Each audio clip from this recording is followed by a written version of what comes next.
Hi welcome to Prabha 24 official.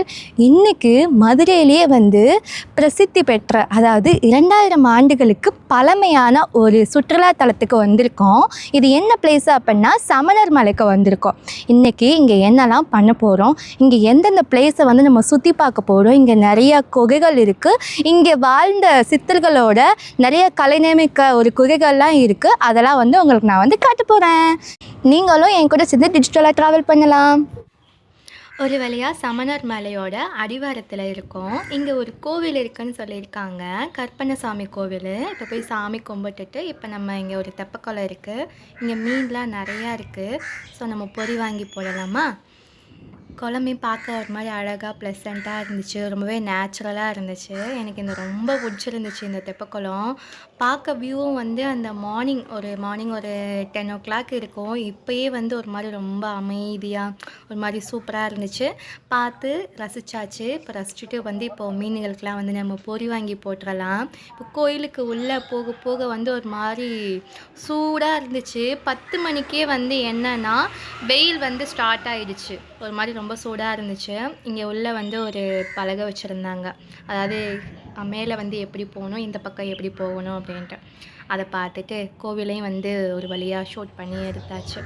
அந்த ஒவ்வொரு சிற்பத்தையும் பாருங்களேன், ஒரு மாதிரி பார்க்கவே ஒரு மாதிரி ப்ளசண்ட்டாக இருந்துச்சு. இங்கே கோவிலுக்குள்ளே நிறையா குதிரைகள்லாம் வச்சுருந்தாங்க. அது வேண்டுதல் பண்ணி வாங்கி வைப்பாங்க. உள்ளே சொக்கநாதர் மீனாட்சி இருந்தாங்க, அழகாக இருந்தாங்க. அவங்களையும் பார்த்துட்டு எல்லாத்தையும் ஒரு விசிட்டை போட்டு, இந்த கலர் குதிரை தான் எனக்கு ரொம்ப பிடிச்சிருந்துச்சி. இதில் உங்களுக்கு எந்த கலர் பிடிச்சிருக்குன்னு கமெண்ட்டில் மறக்காமல் சொல்லிட்டு போங்க. கோபுரம் ஒரு குட்டியான கோபுரமாக இருந்தாலும் க்யூட்டாக இருந்துச்சு. ஏன்னா உயரமாக இல்லாமல் ரொம்பவும் கம்மியாக இல்லாமல் இருந்துச்சு. கோவிலுக்குள்ளே இந்த மரம் இருந்துச்சு. இந்த மரத்தோட காய் ஏதோ பேர் சொன்னாங்க, நான் மறந்துட்டேன். மேபி உங்களுக்கு தெரிஞ்சால் கமெண்டில் அதே மறக்காமல் சொல்லிட்டு போங்க. எனக்கு இந்த கோவில் எனக்கு ரொம்பவே பிடிச்சிருந்துச்சு. அப்புறம் போயிட்டு அங்கே மணியெல்லாம் வச்சுருந்தாங்க. அடிச்சுட்டு இப்போ நம்ம நேராக தெப்பக்குளம் போக போகிறோம். தெப்பக்குளம் போயிட்டு பொறி வாங்கி போட போகிறோம். இந்த சிலை ஐயனார் சிலை மாதிரி ரிப்ளிக்கா பண்ணியிருந்தாங்க. பட் இதில் கருப்புசாமி இருந்தார். பார்க்கவே பக்கத்தில் பார்க்க ஒரு மாதிரி டெரராக இருந்தாலும் அழகாக இருந்துச்சு. ஸோ வாங்க பொறி வாங்கி போட்டுட்டு நெக்ஸ்ட்டு கதையை பேசலாம். வெள்ளை மீனை பார்த்து வெள்ளை பொரியை போட போகிறோம். இந்த குளத்தில் நிறைய மீன் இருக்குன்னு சொன்னாங்க. ஸோ பார்த்துட்டு 2 விசிறை போட்டு வரலான்ட்டு வந்திருக்கோம். செம்ம மீனாக இருக்குது. இங்கே பாரு எவ்வளோ மீன், குட்டி குட்டி மீன் இருக்குது, பெரிய பெரிய மீன் இருக்குது. ஒரு மீன் எப்படியும் நிறையா படா சைஸாக தான் இருக்குது. ஆக்சுவலாக பொரி இங்கே கோவிலுக்கு வெளியவே சேல் பண்ணுறாங்க. ஒரு பாக்கெட் 10 ரூபாய். நான் 2 பாக்கெட் வாங்கியிருக்கேன். இப்போ பொரியை போடலாம்.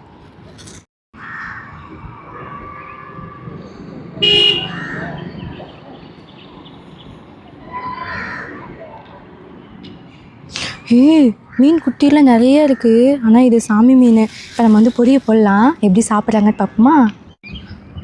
இந்தா சாப்பிடு. பசியோடு இருப்பீங்கள்ல, சாப்பிடுங்க. புளுக் புளுக்குன்னு சவுண்டு வருது. இங்கிட்ட நிறைய மீன் இருக்குது.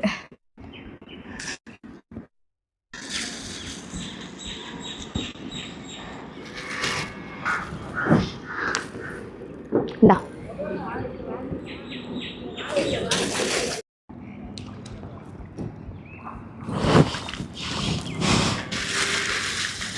நீ வாயை மட்டும் ஓப்பன் பண்ணு, நான் போடுறேன். இந்தா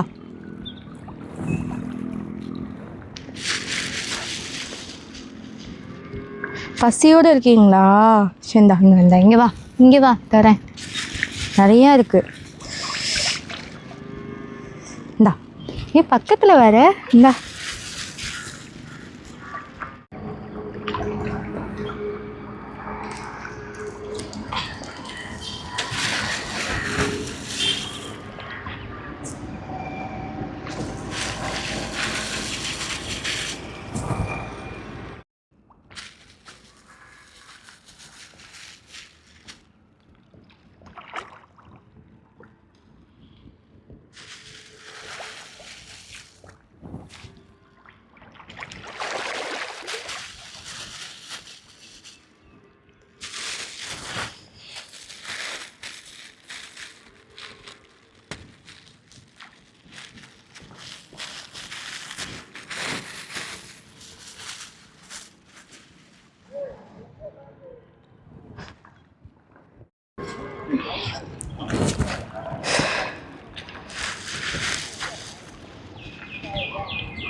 அந்த ஒயிட் ஃபிஷ் வந்து பார்க்கவே மாட்டேங்குது.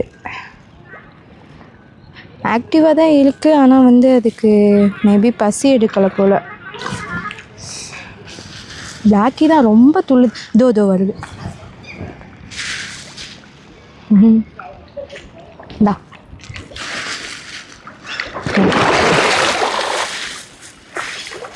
சண்டை போடுறீங்க உங்களுக்குள்ளேயேவும்.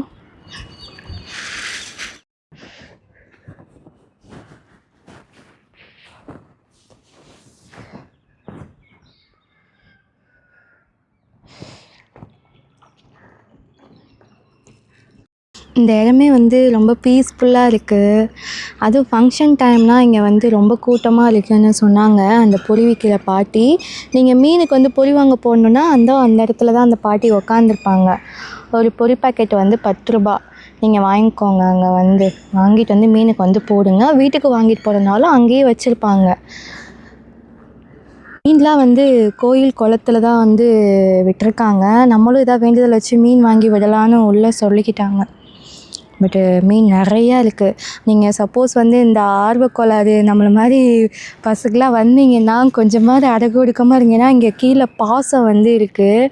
ஏன்னா நானே வந்து எனக்கு ஸ்லிப்பாக தெரிஞ்சிச்சு. ஸோ கொஞ்சம் எட்ட நின்றே போடுங்க மீனுக்கெலாம் பொறி போடுறதா இருந்தால். ஏன்னா நம்மளுடைய சேஃப்டி வந்து ரொம்ப ரொம்ப முக்கியம். ஒரு இடத்துக்கு வந்து டூரிஸ்ட்டாக வரீங்கன்னா ரசிக்கிறதோடு விட்டுறணும். அதை வந்து ஆராய்ஞ்சு தேவையில்லாமல் வந்து எதுவும் பண்ணிடக்கூடாது. ஓகே, குட்டி குட்டி மீன் இருக்குது. இப்போ தான் வந்து நல்லா க்ரோ ஆகுது. அந்த மீனும் நிறையா இருக்குது. பெரிய பெரிய மீன்களும் நிறையா இருக்குது. இவ்வளோ முக்கியமான இன்னொரு விஷயம், இது வந்து ஃபுல் அண்ட் ஃபுல்லாகவே வந்து நேச்சுரலாகவே இருக்குது. நீங்கள் அந்த பொரி வாங்கி போடுறீங்க அப்படின்னா அந்த கவரை வந்து தயவு செஞ்சு கீழே போடுங்க. இங்கே பார்த்தீங்களா, இன்னொருத்தவங்க நம்ம மாதிரி பொரி வாங்கி போட்டவங்க பாருங்கள், கவரையும் சேர்த்து அங்கேயே போட்டிருக்காங்க. இதெல்லாம் மீன்லாம் சாப்பிட்டா வந்து பெரிய வந்து பிரச்சனையாகும். ஸோ அந்த மாதிரி தப்பு நீங்களும் பண்ணாதீங்க. பொரி வாங்கி போட்டிங்கன்னா கவரை வந்து கீழே ப்ராப்பராக வந்து டிஸ்போஸ் பண்ணிட்டு போங்க. டஸ்ட்பினும் வச்சுருக்காங்க. காஷன் போர்டு முக்கியமாக வச்சுருக்காங்க. ஏன்னா வந்து பாறை ரொம்ப வழுக்குது, பக்கத்தில் வந்து தண்ணிக்கு பக்கத்தில் வந்து போகக்கூடாதுன்னு. ஸோ போகாதீங்க, அதுதான் வந்து பெட்டரு. இங்கே வந்து தாமரை பறிக்கிறதுக்கு வந்து போகிறவங்க வந்து இங்கே பாருங்கள் இந்த கயரும் வச்சுருக்காங்க. உள்ளே போகிறதுக்கு வழுக்காமல் இருக்கிறதுக்கு உள்ள சேஃப்டி ப்ரிகாஷனும் இருக்குது. ஸோ அதெல்லாம் வந்து போகிறவங்க வந்து நார்மலாக இதெல்லாம் பண்ணிப்பாங்க. நம்ம வந்து பார்த்து ரசிக்கிறதோட ஃபோட்டோ எடுக்கிறோமா வீடியோ எடுக்கிறோமா அதோட நின்றுக்கணும். ஓகே,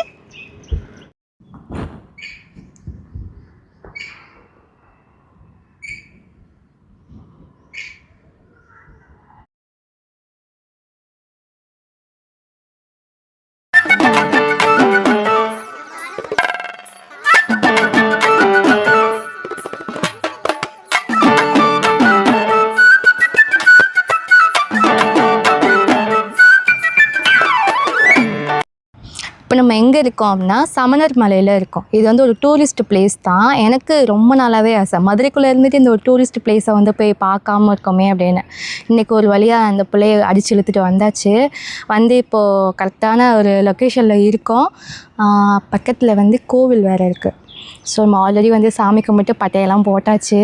மேடம் வந்து உங்களுக்கே தெரியும், சீஸ் முஸ்லீம். ஸோ அதனால் வந்து மேடம் தான் வந்து கேமராமேனு. இங்கே வந்து பக்கத்தில் அழகாக வந்து நேச்சுரலாக வந்து ஒரு குளம் இருக்குது. குளத்துல தாமரை மீன் எல்லாமே இருக்குது. நம்ம வந்து ஆல்ரெடி பொரி வாங்கி போட்டாச்சு. இப்போ மேலே வந்து ஏதோ ஒரு குட்டி கோவில் இருக்குதுன்னு சொன்னாங்க. அதையும் போய் பார்த்துட்டு வியூ பார்த்துட்டு எப்படி இருக்குன்னு வந்து சொல்லலாம். இன்றைக்கி நாங்கள் வந்து நேரத்தில் வந்து வெயில் வந்து கொஞ்சம் டெம்பரேச்சர் கொஞ்சம் கம்மியாக இருக்குது. அது வரைக்கும் ரொம்ப சந்தோஷம். ஏன்னா நேரத்தில் வந்து வெயில் ரொம்ப ஜாஸ்தியாக இருந்துச்சு. இப்போ மேலே நம்ம போகிறதுக்கு முன்னாடி தண்ணி எடுத்துக்கோங்க. ஸ்லிப்பர் வந்து ஹீல்ஸ்லாம் வந்து போட்டு வராதிங்க. உங்களுக்கு எந்த ட்ரெஸ்ஸு கம்ஃபர்டபுளாக இருக்கும், அதாவது சம்மர் டைம் வேறு ஸ்டார்ட் ஆகிடுச்சு, எந்த ட்ரெஸ் வந்து கம்ஃபர்டபுளாக இருக்கோ காட்டன் சுடி ஏதாவது வந்து போட்டு வாங்க. மேலே போயிருக்கு. இப்போவே எனக்கு வந்து மூச்சு வாங்க ஸ்டார்ட் ஆகுது. பாவம் அந்த பொண்ணு இப்படி தான் ஏறப்போது தெரியாது, கையில் கேமராலாம் வச்சுட்டு. ஃப்ரெண்டாகி தொலைஞ்சிட்டு அப்படிலாம் பண்ணி தான் ஆகணும், வேறு வழி என்ன பண்ணுறது. தமிழ்நாட்டில் மதுரைக்கு பக்கத்தில் இது வந்து ஒரு முக்கியமான ஒரு டூரிஸ்ட் பிளேஸு. இது வந்து 2000 ஆண்டுக்கு முன்னாடி வந்து ரொம்ப பழைய பிளேஸுன்னு சொல்கிறாங்க. இங்கே ஒரு சில முக்கியமான விஷயங்களும் இருக்குது. என்னென்னா, சமணர் மலை இந்த பேர் வந்து எப்படி வந்துச்சு அப்படின்னு பார்த்தா, இங்கே ஜைன் மதத்தை சேர்ந்த முனிவர்களை வந்து இந்த சமணர் மலை வந்து குறிக்குதுன்னு சொல்கிறாங்க. அந்த ஜைன் முனிவர்கள் வந்து இங்கே வாழ்ந்ததாகவும் அவங்க இந்த மலையில் வந்து தவம் செஞ்ச இடமாகவும் இதை வந்து சொல்கிறாங்க. இது எந்த ஆண்டு இது நடந்துச்சு அப்படின்னா கிமு கிறிஸ்துவுக்கு முன்னு 2ஆம் நூற்றாண்டுலேருந்து கிறிஸ்துவுக்கு பின் 9ஆம் நூற்றாண்டு வரைக்கும் இந்த மலையில் தான் வந்து தவம் செஞ்சுருக்காங்க. ஸோ அதுக்காக தான் இந்த மலையை வந்து சமணர் மலை அப்படின்னு வந்து சொல்கிறாங்க. இங்கே வந்து நிறையா குகைகள், அதுக்கப்புறம் வந்து பாறையில் வந்து ரொம்ப கல்வெட்டுகள். என்ன இந்த கல்வெட்டு வந்து நமக்கு வந்து சொல்லுது அப்படின்னா அந்த காலத்தில் வாழ்ந்த மனுஷங்களோட வாழ்க்கை முறைகள், அதுக்கப்புறம் இங்கே இருக்கிற உணவு பழக்க வழக்கங்கள் எல்லாத்தையும் வந்து நமக்கு வந்து ரிப்ளிகா பண்ணுது. ஸோ அவங்க இப்படி தான் இருந்தாங்க, இப்படியெல்லாம் இருந்துச்சு அப்படின்ற நமக்கு வந்து ஒரு செயல்முறை விளக்கமாக வந்து இந்த கல்வெட்டுகளும் இங்கே இருக்கிற குகைகளும். இது என்ன முறையில் வந்து வடிவமைச்சிருக்காங்க அப்படின்னா தமிழ் பிராமின்ற முறையில் வந்து இந்த கல்வெட்டுகளை வந்து செதுக்கியிருக்காங்க. இன்னும் மேலே போக போக நிறையா வந்து இன்ட்ரெஸ்டான விஷயம்லாம் இருக்குது, உங்ககிட்ட போக போக சொல்கிறேன்.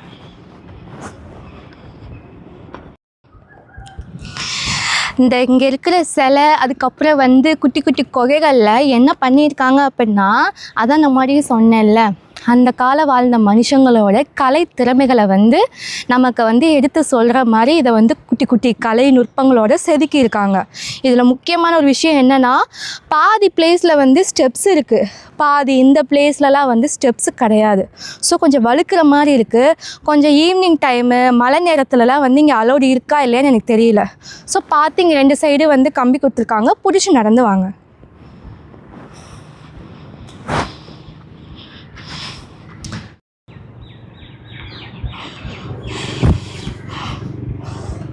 இந்த மலையோட ஒரு முக்கியத்துவம் என்னன்னா இந்த மலையிலேருந்து பார்த்தா, அதாவது சமணர் மலையிலேருந்து பார்த்தா முருகனோட முதற்படை வீடான திருப்பரங்குன்றம் மலையும் வந்து அழகாக தெரியுது.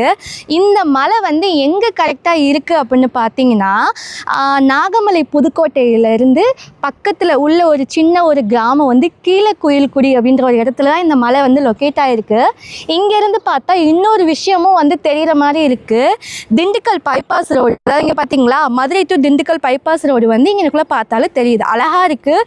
இந்த மலையை சுற்றி நல்ல ஒரு நேச்சுரலான ஒரு பிளேஸாகவும் இருக்குது.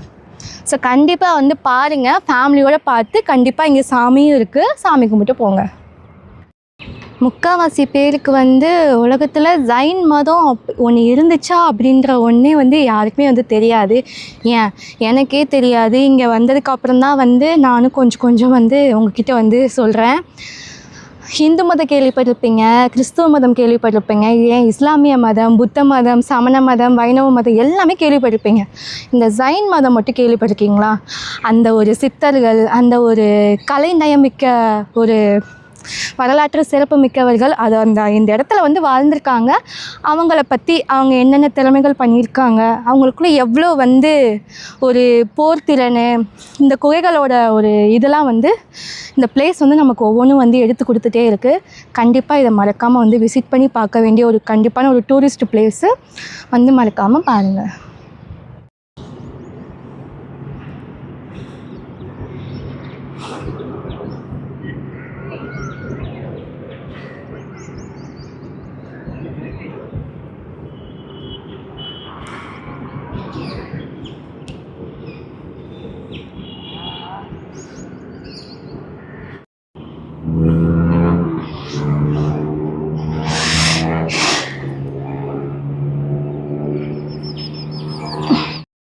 இங்கே வாழ்ந்த அந்த சமணர் முனிவர்களோட வாழ்க்கை முறை வந்து எப்படி இருந்துச்சு அப்படின்னா, இந்த சமணர் மலை வந்து அவங்க மெடிடேஷன் பண்ணுற ஒரு இடமா தான் வந்து இருந்துச்சாமா.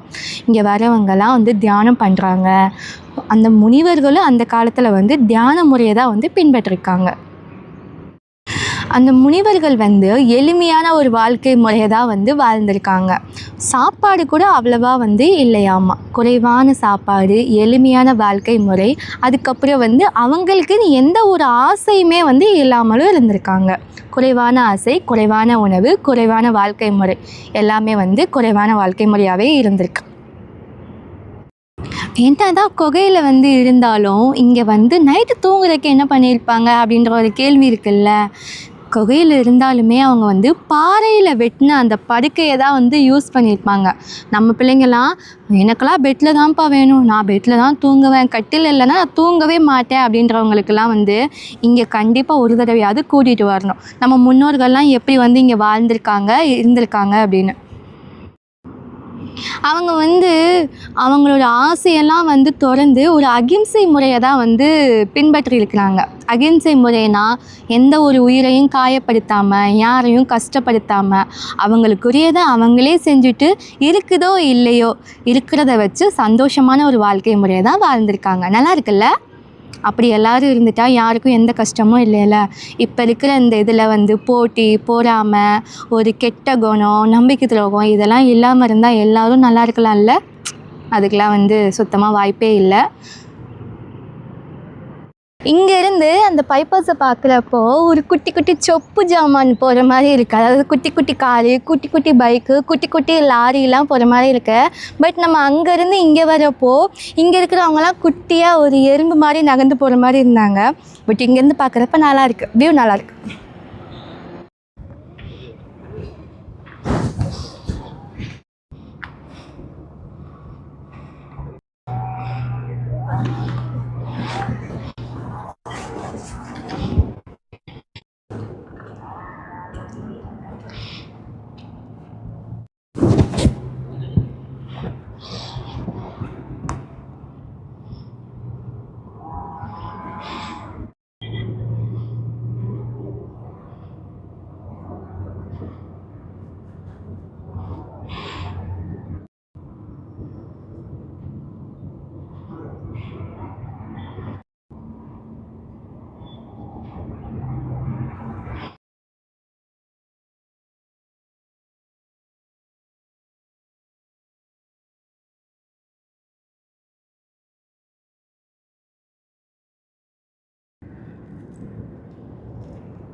இங்கே வாழ்ந்த அந்த மனிதர்களுடைய வேலைப்பாடுகள் எப்படி இருக்குன்னு ஒரே வரியில் சொல்லட்டுமா?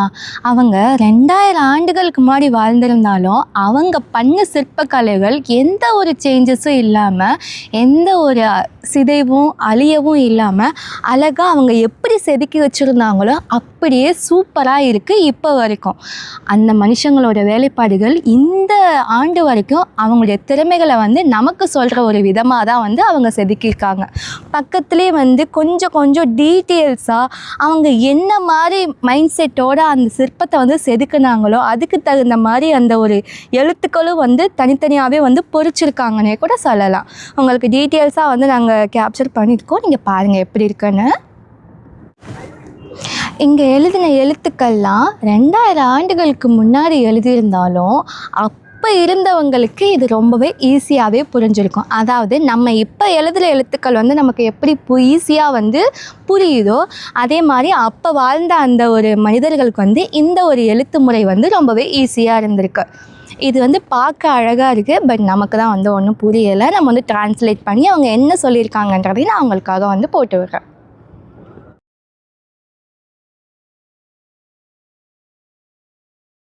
இந்த கல்வெட்டு வந்து வட்ட எழுத்து அப்படின்னு மட்டும் சொல்கிறாங்க. இது எப்பத்துலேருந்து இந்த கல்வெட்டு இருக்குன்னா பாண்டியர்கள் காலத்துலேருந்து 8ஆவது நூற்றாண்டுலேருந்து 9ஆவது நூற்றாண்டு வரைக்கும் இந்த கல்வெட்டுகள் வந்து இருந்திருக்குன்னு சொல்கிறாங்க. இந்த கல்வெட்டு வந்து எதை குறிக்குது அப்படின்னா நம்மளோட ஜைன் மதத்தை சேர்ந்த அந்த ஒரு முனிவர்களோட வாழ்க்கை வரலாற்று சமணர் மலையை பற்றி இது குறிக்குது. இந்த கல்வெட்டுகள்லாம் வட்ட எழுத்துன்னு சொல்லப்படுது. இது எப்பத்துல இருந்து அப்படின்னா பாண்டியர் காலத்தில், அதாவது 8ஆவது நூற்றாண்டுலேருந்து 9ஆவது நூற்றாண்டு வரைக்கும் இந்த கல்வெட்டுகள் வந்து இருக்குன்னு சொல்லப்படுது.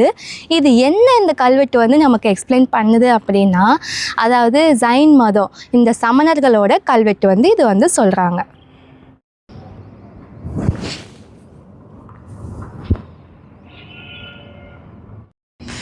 எப்பாடா ஒரு வழியாக வந்து மலையோட உச்சிக்கு வந்துட்டோம். இன்னும் கொஞ்சம் ஒரு ஃபியூ ஸ்டெப்ஸு தான் இருக்குது. மேலே போயிட்டு அங்கே என்ன இருக்குன்ட்டு பார்த்துட்டு உங்களுக்கு வந்து எக்ஸ்பிளைன் பண்ணுறேன். மேலே போனோம். ஷார்ட் கிளிப் ஷூட் பண்ணிகிட்டு இருந்தாங்க. சரி ஷூட்டிங் நடக்குது, அவங்களை டிஸ்டர்ப் பண்ணக்கூடாதுன்ட்டு அப்படியே கீழே வந்துட்டோம். சரியான வெயில். மேலே 2 மரம் மட்டும்தான் இருந்துச்சு. ஒரு மாதிரி ரொம்ப ரஷ்ஷாகவும் இருந்துச்சா, ஸோ அப்படியே கீழே இறங்கி வந்துட்டோம். நீங்கள் பார்க்குறப்பவே தெரியும் உங்களுக்கு கிளைமேட் எப்படி இருக்குது அப்படின்னு. கீழே வந்துட்டு பார்த்தா ஒரு மாதிரி ரொம்ப கூலிங்காக தான் இருந்துச்சு. அதே அப்படியே வந்துட்டோம். அப்புறம் கீழே 2 பாட்டிங்க இருந்தாங்க. எங்களால் முடிஞ்ச ஒரு குறிப்பிட்ட தொகையை அவங்களுக்கு கொடுத்துட்டு வந்துட்டோம். இதே மாதிரி இன்னொரு இன்ட்ரெஸ்டிங்கான vlogல உங்களை வந்து மீட் பண்ணுறேன். அண்ட் தட்டா பாய். எல்லாருக்கும் have a nice day and love you all.